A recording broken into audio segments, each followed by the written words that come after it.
네, 여러분 애니메이션 톰과 제리 다 아실까 모르겠어요. 거의 다 아실 것 같긴 한데, 예, 영리한 생쥐 제리와 약간 당하기만 하는 고양이 탐의 이야기입니다. 오랜 시간 우리에게 알려져 왔고 오랜 시간 사랑받은 애니메이션입니다. 혹시 근데 그 결말을 아십니까? 제가 얼마 전에 우연히 그 톰과 제리의 결말 부분을 영상으로 보았습니다. 내용은 이렇습니다. 제리는 톰을 골려먹는, 놀리는 재미로 사는데 어느 날 톰이 보이지 않는 겁니다. 너무 심심해서 톰이 어디 갔지? 근데 알고 보니 톰이 몸이 아팠습니다. 자신의 앓는 모습을 제리에게 보여주기 싫었는지 혼자 이렇게 끙끙 앓다가 죽었습니다. 제리는 톰을 골리는 맛으로 살았는데 톰이 없자 너무 심심했겠죠. 톰을 그리워하던 차에 그 집에 새로운 고양이가 들어옵니다. 제리는 신나서 톰에게 하듯이 그 새로운 고양이를 놀리려고 장난을 치기 시작합니다. 그런데 그 앞에서 까부는데 새로운 고양이가 제리를 단번에 제압합니다. 눈을 떠보니 천국입니다. 그 자리에서 죽은 겁니다. 사실 그간 고양이 톰이 바보라서 당해준 것이 아니었던 겁니다. 톰이 제리를 봐줬던 겁니다. 그 자리에서 죽은 제리는 하늘에 올라가서 톰을 만났고 거기서 다시 둘이 재미나게 살았다. 그게 그 결말 부분입니다. 여러분 어떠십니까? 쥐에게 당해주는 고양이. 쥐 주제에 고양이를 두려워하지 않는 제리도 놀랍고 단번에 제압하고 죽일 수도 있는데 제리를 봐주면서 놀아준 톰 역시 놀랍지 않습니까? 네. 우리는 계속 고린도후서를 함께 하고 있습니다. 고린도후서 6장은 은혜를 헛되이 받지 말라라는 말씀으로 계속 큰 줄기를 갖고 옵니다. 오늘 본문은 은혜를 헛되이 받지 말라는 말씀에 일단락 짓는 말씀입니다. 그 마지막을 이렇게 마무리합니다. 우리 고린도후서 7장 1절 말씀 한번 읽어볼까요? 주보에 실었습니다. 고린도후서 7장 1절 말씀 함께 읽겠습니다. 그런즉 사랑하는 자들아 이 약속을 가진 우리는 하나님을 두려워하는 가운데서 거룩함을 온전히 이루라. 모든 더러운 것에서 자신을 깨끗하게 하자. 예, 여기 보면 하나님을 두려워하는 가운데 거룩함을 온전히 이루어 깨끗하게 하자. 예. 거룩함을 온전히 이루어 깨끗해져라. 거룩함과 온전함, 매우 부담스러운 단어가 나옵니다. 그런데 그 시작이 뭐죠? 하나님을 두려워하는 가운데입니다. 그 출발은 하나님을 두려워하는 것으로 시작됩니다. 두려움. 세상 살면서 두려운 게 많아서 내가 예수를 찾기 시작하고 하나님을 찾은 건데 뭐 하나님을 두려워하라고? 하나님을 지금 더 친밀하게 만나고 싶은데 두려워하라고? 예, 조금 섭섭할 수도 있는 말씀입니다. 여러분 오늘 설교 제목 두려움인가 친밀함인가입니다. 우리의 관계 안에는 두려움과 친밀함이 공존합니다. 여러분 여러분에게 하나님은 어떤 분입니까? 두려우신 분입니까? 친밀한 분이십니까? 나의 모든 것을 함께 하시고 공감해 주시고 내 곁에 계신다는 걸 생각하면 친밀한 분이시고 또 맞는데 또 천지를 지으시고 어마어마한 이 산과 바다를 만드신 분 또 훗날 심판자로 오신 하나님을 생각하면 너무나 두려운 분입니다. 여러분 우리 오늘 예배드리러 이 자리에 모였죠. 여러분 예배드리에 모였고 예수를 사랑하게 우리는 교회를 섬깁니다. 예배는 두려운 마음으로 드려야 할까요? 아니면 친밀한 마음으로 드려야 할까요? 교회를 섬길 때 두려워서 섬겨야 될까요? 아니면 친밀한 마음으로 가까운 마음으로 드려야 할까요?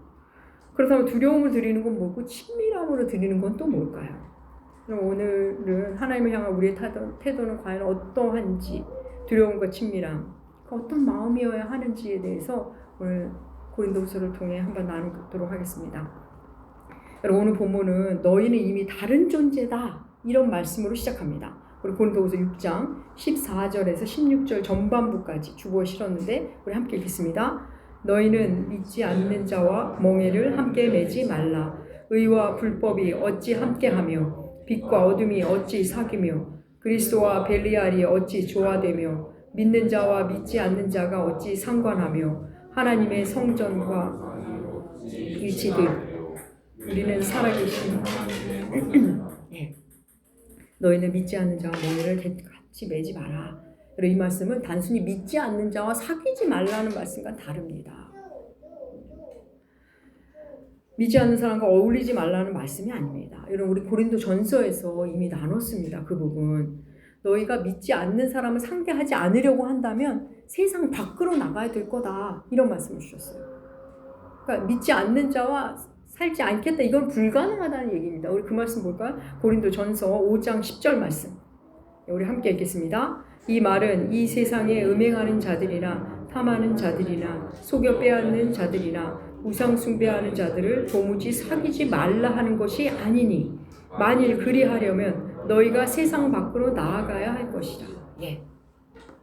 믿지 않는 자와 멍해를 같이 하지 말라는 말은 그들과 뭐 만나지도 말라 그런 말씀이 아닙니다. 저 사람 믿지 않으니까 난 상대 안 할 거야. 나 저 사람 안 믿는 사람이니까 나 이래도 저 사람하고는 거래 안 할 거야.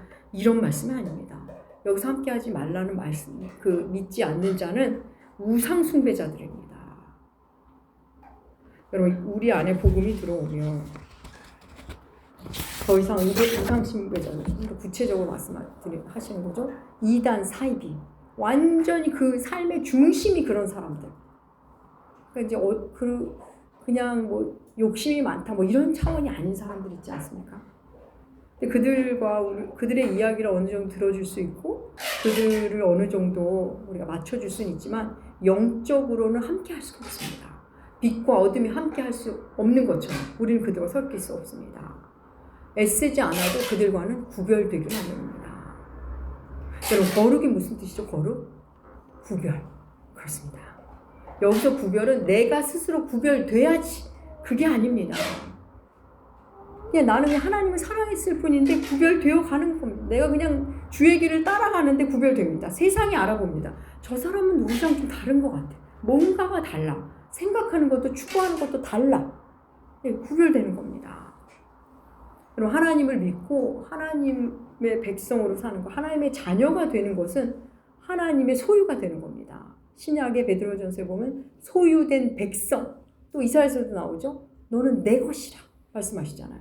우리 베드로전서 2장 9절 말씀 한번 읽어볼까요? 주보에 실었습니다. 함께 읽겠습니다. 그러나 너희는 택하신 족속이요 왕같은 제사장들이요 거룩한 나라요 그의 소유가 된 백성이니. 예. 택하신 족속 왕같은 제사장 거룩한 나라 그리고 소유된 백성 하나님의 소유라는 겁니다. 하나님의 것 하나님의 일부가 됩니다. 그러니 당연히 세상과 구별될 수밖에 없습니다. 여러분 우리의 거룩은 우리가 노력해서 되는 게 아닙니다. 우리가 거룩해야지 거룩하게 살 거야 이래서 거룩해지는 게 아닙니다. 주께서도 말씀하셨죠. 빛과 소금이 되라가 아닙니다. 너희는 빛과 소금이 다입니다. 하나님의 부르심 앞에 하나님의 말씀 앞에 반응할 때 우리는 그냥 구별이 됩니다. 거룩한 존재 하나님의 소유가 되는 겁니다. 여러분 그거 아십니까? 거룩이란 단어 본디 사람에게 쓸 수 없는 단어입니다. 거룩이란 단어는 하나님께만 쓸 수 있는 겁니다. 창조주가 갖는 그 놀라운 시작, 그분의 영원성, 그분이라는 진리, 그분의 오르심, 그분의 영광, 거기에만 거룩을 쓸 수 있습니다. 사람에게는 거룩이라는 단어 본디 쓸 수 없습니다. 그런 성경은 우리를 성도, 거룩한 사람들이라고 부릅니다. 하나님께만 쓰는 단어는 우리에게 씁니다. 사실 여러분 이걸 알면 이거 자체가 굉장히 두려운 일입니다.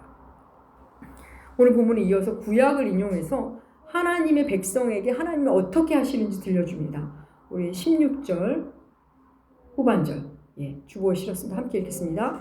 하나님께서 이르시되 내가 그들 가운데 거하며 두루 행하며 나는 그들의 하나님이 되고 그들은 나의 백성이 되리라. 하나님 우리를 백성 삼으시는 것으로 끝나지 않고 우리 사이에 오셔서 두루 다니신답니다. 함께 거하시고 두루 행하시고 함께 사신다는 겁니다. 상상할 수 없는 친밀함입니다. 이어서 왕과 백성의 관계를 넘어 한 아버지와 자녀의 임을 들려주시죠. 17절 후반절부터 18절 함께 읽겠습니다. 내가 너희를 영접하여 너희에게 아버지가 되고 자녀가 되리라. 전능하신 주의 말씀이니라 하셨느니라. 맞아요. 우리는 하나님의 백성이고 하나님의 자녀죠. 그럼 우리가 너무 이걸 잘 안다고 생각해요. 근데 여기서 독특한 부분이 있습니다. 17절 후반에 보면 내가 너희를 영접하여 하나님 우리를 영접하신답니다. 우리는 우리가 예수님을 맨날 영접한다고 말하죠. 내가 하나님을 예수를 영접하고 영접기도 하고. 예. 여러분 우리가 예수님을 영접할 수 있는 거 하나님이 우리를 영접했기 때문에 가능한 겁니다. 생쥐 제리가 고양이 톰에게 다가갈 수 있었던 것, 장난칠 수 있었던 것은 톰이 제리를 허락했기 때문에 톰이 허용한 범주 안에서만 가능한 겁니다. 여러분 우리는 마치 우리가 예수님을 우리 쪽에서만 영접하냐 믿음이 내 의가 돼서 내가 한 일이냐 내 의로 생각하는데 그렇지 않습니다. 먼저 하나님께서 친밀하게 다가오신 겁니다. 하나님 우리를 영접했기에 우리가 하나님을 예수를 영접할 수 있는 겁니다. 여러분 우리가 하나님의 크심을 알면 두려운 친밀함, 그냥 친밀함하고 다릅니다. 여러분 쥐에게 고양이는 두려운 존재 맞죠? 하지만 고양이 톰이 먼저 눈높이를 제리에게 맞춰주자 친밀함이 형성됩니다. 생쥐인 제리 쪽에서 할 수 있는 것은 원래는 없습니다. 아무것도 없습니다. 고양이가 맞춰줘야만 관계가 형성되는 겁니다. 여러분 눈높이를 맞춘다는 거. 키 큰 사람이 키 작은 사람의 눈높이를 맞추죠. 허리를 구부리거나 고개를 숙이거나. 키 작은 사람이 그냥 자기 몸으로 그게 맞출 수 없습니다. 무지한 사람이, 모르는 사람이 아는 사람 맞출 수 없습니다. 아는 사람이 모르는 사람을 맞춰주는 겁니다. 하나님 우리에게 얼마만큼 맞춰주셨습니까? 사람이 되셨습니다. 세상에 얼마나 사랑하면 그렇게 친밀함을 자처할 수 있을까요? 예. 여러분 가은이를 사랑하면 가은이에게 눈높이를 맞춥니다. 가은이의 허리를 숙이고 가은이의 언어를 함께 씁니다. 가은이를 사랑한다면서 내게 맞추라고 내 기분 맞추라고 요구한다는 건 가은이를 사랑하지 않는 겁니다. 여러분에게 하나님은 친밀한 존재입니까? 두려운 존재입니까? 하나님과 우리의 관계 안에는 친밀함과 두려움이 함께 작동합니다. 어떤 사람은 두려운 하나님을 먼저 만나고 그 다음에 친밀한 하나님을 만나가기도 하고 어떤 분들은 마냥 친밀한 분으로 하나님을 생각했다가 어떤 사건을 통해 하나님의 어미하심을 만나고 두려움을 갖게도 됩니다. 보통 구약의 하나님을 두려운 하나님으로 생각하고 신약의 하나님은 예수를 통해 친밀한 하나님으로 만나기도 하죠. 다 좋습니다. 다만 어느 한쪽으로 치우치면 건강한 신앙생활 할 수 없다는 겁니다. 건강한 그리스도인 될 수 없습니다. 이 역시도 자론하고 치우치지 말아야 하죠. 여러분 복음서만 읽어도 예수도 배고프셨고 피곤하셨고 주무셨습니다. 상처도 받으셨고 목말라 하셨습니다. 그의 인간됨이 너무나 친밀하지 않습니까? 그런가 하면 풍랑을 잠재우시고 죽은 자를 살리신 그 신적인 모습을 읽으면 그거는 마냥 친밀하게 느낄 수는 없습니다. 두려운 분으로 다가옵니다. 여러분 우리나라 기독교 1세대는 하나님에 대해서 마냥 두려워했습니다. 그래서 친밀함을 누리지 못했습니다. 근데 오늘날 어떨까요? 오늘날은 반대입니다. 하나님에 대해서 친밀함에 치우쳐서 하나님에 대한 경외감을 상실했습니다. 그냥 하나님께는 일 있을 때만 찾아가는 그냥 친절한 상담자, 필요한 거 있을 때만 찾아가고 뭐든 들어주는 그냥 능력 있는 잘 아는 할아버지 정도로 만납니다. 그 정도로 생각하는 신자들이 많습니다. 근데 오늘 말씀은 어떻죠? 계속 말씀의 흐름이 하나님을 두려워하는 가운데라는 말씀으로 이끌어갑니다. 하나님을 두려워하는 걸 회복하라는 겁니다. 하나님을 하나님 되게 하는 일, 거룩하고 온전하신 하나님 앞에 다시 서는 일, 그것이 바로 거룩이라는 말씀입니다. 그걸 회복하라는 말씀입니다. 여러분 성경은 우리에게 거룩하라는 말씀하시죠. 레위기 19장 2절 말씀. 예. 우리 함께 읽겠습니다. 너는 이스라엘 자손의 말하여 이르라. 너희는 거룩하라. 이는 나 여호와 너의 하나님이 거룩함이라. 또 성경 우리가 온전하라 말합니다. 마태복음 5장 48절 함께 읽겠습니다. 그러므로 하늘에 계신 너희도 온전하라. 아멘. 말씀드린 대로 우리는 스스로 거룩할 수 없습니다. 또 온전할 수도 없습니다. 우리는 이 말씀은 하나님의 소유된 백성이라는 거, 하나님의 소유라는 걸 잊지 말라. 그리고 하나님을 닮아라. 하나님처럼 우리 하나님의 너의 아버지니 하나님처럼 하나님을 닮아라. 예수처럼 닮아가라. 그리스도의 장성한 분량에 이르기까지 닮아가라는 말씀입니다. 여러분 하나님처럼 되어라. 이 말씀은 크게 두 가지로 나눌 수 있습니다. 하나는 하나님 없이 하나님처럼 되는 겁니다. 하나님을 대적하는 거죠. 하나님 없이 하나님처럼 되는 거. 이것이 아담과 하와가 이 유혹에 넘어간 거죠. 하나님 없이 하나님처럼 되고 싶었어. 그리고 또 하나는 하나님과 함께 하나님처럼입니다. 성경이 우리에게 권면하는 거죠. 하나님의 자녀니까 하나님 안에 들어가서 하나님을 닮아가는 겁니다. 그 하나님처럼 언약에 따른 아름다운 하나님처럼입니다. 여러분, 그럼 우리의 이 거룩과 온전함을 하나님은 어떻게 우리를 이끌어 가실까요? 그럼 우리 가만히 있으면 될까요? 아니요. 우리 7장 1절 말씀 다시 한번 읽어볼까요? 고린도서 7장 1절 말씀 주보 메뉴에 함께 읽겠습니다. 그런즉 사랑하는 자들아 이 약속을 가진 우리는 하나님을 두려워하는 가운데서 거룩함을 온전히 이루어 육과 영의 온갖 더러운 것에서 자신을 깨끗하게 하자. 잘 볼까요? 이 약속을 가진 우리라는 전제가 필요합니다. 그냥 우리가 아니에요. 약속을 가진 우리. 어떤 약속이죠? 하나님이 나의 왕이시라는 것. 하나님이 나의 아버지가 되신다는 그 약속. 나를 영접하신다는 그 언약. 그거를 붙잡는 것. 그게 우리의 일입니다. 여러분 이거 맨날 잊어버리잖아요. 우리가 애써서 붙잡지 않으면 우리가 언약 백성이라는 거 있습니다.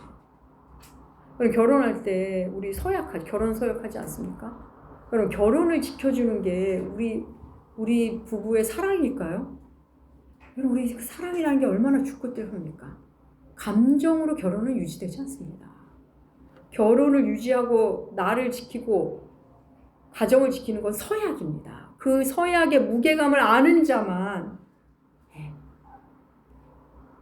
가정을 지킬 수 있습니다. 여러분 약속이라는 거 결국 미래형이죠. 미래에 그리 살겠다는 겁니다. 우리 그리스도인에게 언약이 얼마나 중요합니까? 우리가 이걸 잊어버리면 언제든 신앙을 버리는 자, 하나님 떠날 사람이 됩니다. 우리에게 언약 얼마나 중요해요? 구약, 신약, 옛 언약과 새 언약이라고 말하지 않습니까? 하나님의 자비하심도 하나님의 친밀하심도 그 언약 안에서의 자비하심, 언약 안에서의 전능성, 안에서의 친밀함입니다. 내가 언약 밖에서 뭐를 구하면서 응답받게 원한다? 뭘 지금 잘못 알고 있는 겁니다.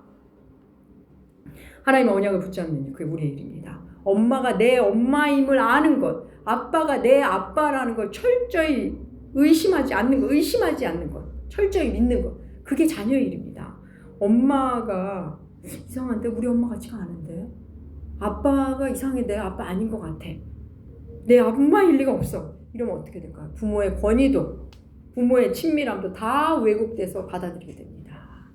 엄마여서 혼나는 건데 엄마가 아닌 것 같아. 사랑이 왜곡돼서 당합니다. 엄마여서 사랑을 쏟는데 왜 이렇게 친절한 거야? 뭘 노리는 게 있나? 이렇게 되는 겁니다. 그럼 언약을 붙잡고 어떻게 하라고요? 어떻게 하라고 하죠? 하나님을 두려워하라. 하나님을 두려워하고 경외하라는 거죠. 두려움 없는 친밀함. 여러분 두려움 없는 친밀함 어떨 것 같습니까? 자녀가 부모를 친구처럼만 생각한다? 이제 만만해지는 겁니다. 부모가. 선생님이 너무 잘해서 친밀하다? 잘 못 배웁니다. 나에게 말씀을 전해준 사역자랑 너무 친밀하다? 이제 만만해지는 겁니다. 그럼 친밀함 없는 두려움은 어떨까요? 그냥 무섭기만 합니다. 공포심입니다. 피하고만 싶습니다. 그럼 우리 그런 경험 있으실 겁니다.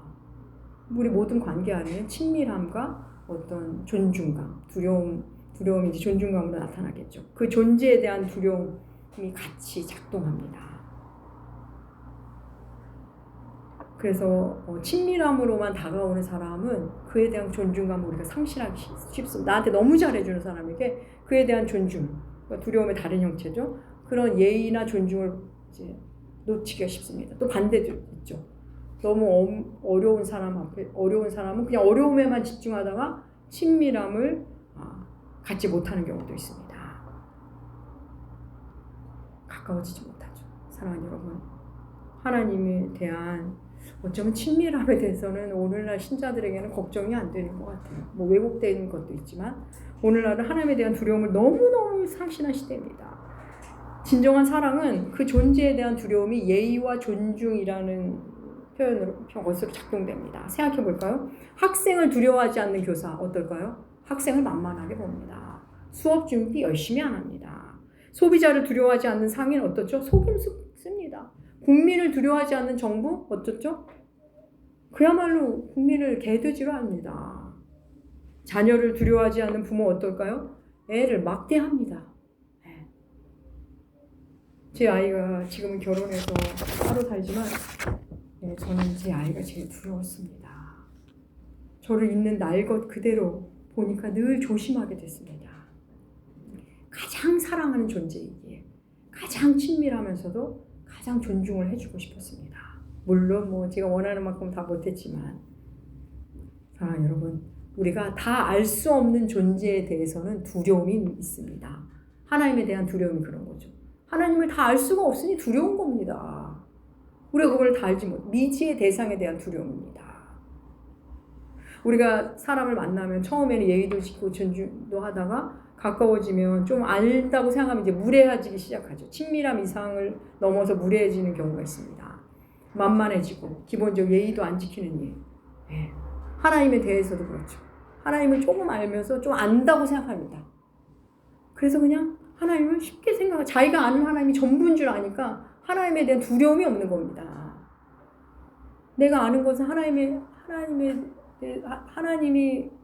고유의 그 하나님에 대해 가진 것에 비해서 진짜 눈꽃만큼 아는 건데 그게 전부인 줄 아는 사람이 하나님에 대한 두려움을 상실하는 겁니다. 여러분, 하나님과 친하다는 사람도 있고 하나님이 두렵다는 사람도 있습니다. 하나님을 두려운 사람에게도 하나님은 친밀함으로 다가가시고 하나님이 친밀하다고 하는 사람에게도 하나님은 두려운 존재로 다가갑니다. 저는 이렇게 생각해보면 하나님과 친하다는 사람보다 하나님을 두려워하는 사람에게 더 신뢰감이 사실은 갑니다. 그들이 더 귀하게 여겨집니다. 여러분, 모든 권위에 대해서 두려움을 우리가 잃으면 귀하게 생각하지 않습니다. 그러니 다 그러니까 당연한 줄 알면, 그래서 당연한 줄 알고 감사가 없습니다. 또 나에게 또 그렇게 하겠지. 또 그렇게 다가와 주겠지. 늘 내게 맞춰주니까 친밀함이란 이름으로 그냥 무례해지고, 우리의 죄성이 그렇게 발동하는 겁니다. 그런 사람에게는 어떤 권위도 먹히지 않습니다. 심지어 하나님의 말씀까지도, 하나님의 몸된 교회까지도. 성경이 말하는 거룩함과 온전함, 하나님을 향한 두려움, 그리고 두려움 위에 그 친밀함을 회복하는, 건강하게 회복하는 겁니다. 여러분, 거룩은 목소리 이렇게 깔면서 뭐 할렐루야 이렇게 거룩이 아닙니다. 얼굴 뭐 어미하게 하고 뭐 냉정한 듯 뭐 다 아는 듯 무표정, 그게 거룩이 아닙니다. 물론 단순한 도덕적 삶도 거룩이 아닙니다. 언제든 나보다 키 작은 사람한테 키를 맞출 줄 알고 그의 언어를 사용할 줄 알고, 그게 거룩이며 온전함입니다. 여러분, 생지 죄리에게 고양이 탐은 친밀하다 못해 만만했습니다. 그런데 새로운 고양이가 본디 고양이는 쥐에게 이런 존재임을, 언감생심, 친밀함은 꿈꿀 수 없는 존재임을 한 번에 보여줬습니다. 사랑하는 여러분, 생쥐에게 고양이는 두려운 존재 맞습니다. 쥐가 고양이에게 어설픈 친밀함으로 덤비다가는 큰 코 다칩니다. 제리가 그걸 알았더라면 톰과 놀면서 훨씬 더 행복하고 훨씬 더 고마웠을 겁니다. 더 각별한 사이가 됐었을 겁니다. 제가 말씀을 준비하면서 그간 제가 만났던 사람과의 친밀함과 그 두려움, 어려움에 대해서 이렇게 생각을 해봤습니다. 제게 친밀하게 다가왔던 그 권위들을 하나하나 떠올렸는데, 대표적으로 여러분 잘 모르실 수도 있는데 국악인 황병기 선생님이라고 있습니다. 많은 분도 있으실 겁니다. 예, 지금은 고인이 되셨고 아주 그 음악계의 스승입니다. 제가 그분을 인터뷰한 적이 있습니다. 가야금 명인이시고 단순히 가야금을 하는 게 아니라 이 정신적, 사상적 아주 스승이신 분입니다. 인터뷰를 하면 보통 일방적으로 제가 질문하고 답변을 주십니다. 그리고 딱 끝납니다. 근데 이 선생님은 인터뷰가 다 끝났는데 저에게 결혼을 했느냐, 결혼한 지 얼마나 됐느냐, 결혼하니 좋으냐 하면서 제게 관심을 주시면서 각별히 대해 주셨습니다. 제가 뭐 지금도 변변치 않지만 그때는 더 변변치 않아서 그 시대의 스승이 저에게 친밀함으로 다가왔는데 제 안에 권위에 대한 두려움과 어려움으로 그 관계를 놓친 게 너무나 아쉽습니다. 뭐 그런 분들이 많죠, 사실. 물론 제게 그런 반대도 있었을 겁니다. 두려워해야 할 귀한 분을 몰라서 그냥 친밀함으로만 생각하다가 떠나보낸 분들도 아마 있을 겁니다. 사랑하는 여러분, 하나님께 이래도 되겠지? 하나님을 하나님으로 대하십시오. 우리의 생사 여탈권이 하나님께 있습니다. 또 하나님께 이러면 안 되겠지? 아니요. 의외로 괜찮은 것들이 많습니다. 두려워할 때와 친밀함으로 서할 때 어떻게 하냐고요? 그래서 교회를 주시고, 그래서 성경을 주시고, 그래서 말씀 사역자를 주시고, 그래서 신학을 우리에게 주신 겁니다. 사랑하는 남교회 교회 여러분, 창조주 하나님 그분의 어미하심을 두려워하십시오. 사람이 되신 하나님 예수 그리스도 그분의 놀라운 친밀함을 그대로 받아들이십시오. 하나님을 두려워하며 사랑하시고 사랑하며 두려워하십시오. 그 삶이 이미 거룩입니다. 하나님 앞에 엎드리고 또 모든 것을 스스럼 없이 아뢰면서 나의 아버지로 대하는 것, 그게 온전함입니다. 사랑하는 여러분, 고양이와 쥐가 함께 있을 때는 고양이, 톰이 허용하는 범위 안에서만 제리는 친밀할 수 있습니다. 그 안에서만 제리는 즐거울 수 있는 겁니다. 나를 죽일 수 있는 톰이건만 나를 상대해주고 있는 것을 안다면 제리는 톰과의 시간이 너무너무 행복하고 고마웠을 겁니다. 사랑하는 여러분, 오늘 우리는 감사주의를 지킵니다. 여러분, 감사가 영성입니다. 하나님을 경외하는 사람은 그 어떤 상황에서도 감사를 알게 됩니다. 사랑하는 여러분, 하나님을 두려워하시며 감사하십시오.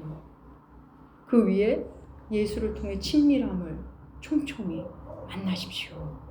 하나님을 친밀하게 만나며 감사하십시오. 하나님을 하나님 되게 하는 삶, 하나님을 아버지로 대하는 그 친밀함, 두려움과 친밀함, 하나님에 대한 존중과 하나님에 대한 사랑, 그 사랑으로 살아가시는 여러분들 남교회 되시기 주의 이름으로 축복합니다. 기도하겠습니다. 하나님 아버지 감사합니다. 천지를 창조하신 크고 놀라우신, 그래서 두려운 우리 아버지, 우리를 자녀 삼으시고 우리와 함께 하시는 참으로 감사한 우리의 하나님 감사합니다. 우리로 주를 더욱 깊이 사랑할 수 있도록 계속 말씀을 들려주시옵소서. 하나님을 하나님 되게 하는 삶, 하나님을 하나님으로 아는 복된 삶을 우리로 살게 하여 주시옵소서. 감사드리며 존귀하신 예수님의 이름으로 기도합니다. 아멘.